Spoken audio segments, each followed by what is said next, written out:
क्या आपको पता है भारत में पहला कंप्यूटर कैसे आया था? ये कोई दुकान बेच रही हो कि बंदा गया बोला कंप्यूटर चाहिए पैक किया आ गया, ऐसा नहीं था। ये पूरी घोर तपस्या की थी। फिर कंप्यूटर को लाने में फिर ये भारत में पहला कंप्यूटर आया था। तो साल था 1955। सिर्फ अमेरिका और यूरोप जैसे विकसित देशों में ही ये था।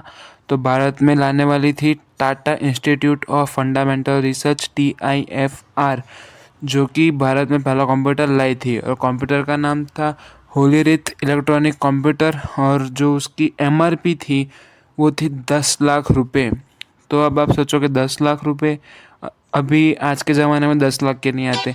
तो जी ये था 5 लाख रुपए में, लेकिन गवर्नमेंट ने इसमें इतने सारे टैक्सेस लगाए थे कि उसमें 50% उसकी प्राइस बढ़ के ये हो गया था 10 लाख। और उसमें अलग अलग टैक्सेस थी जो कि थे taxi, port charges, handling charges, import duty.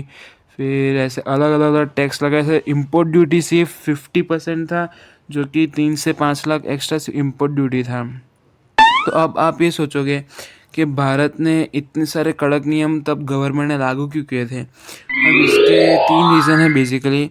अब जो 1950 था, इंडिया की फॉरेन करेंसी थी वो एकदम लो थी।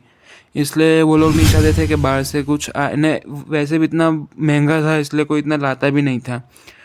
अब गवर्नमेंट ये चाहती थी कि कोई भारत का पैसा बाहर कोई यूज़ ना करे।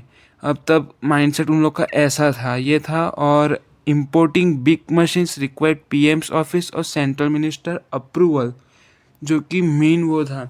अब कोई आपको जो लानी है कोई बड़ी मशीन, उसमें आपको PM और CM का अप्रूवल लेना पड़ेगा, फिर आपको ये मिलेगी।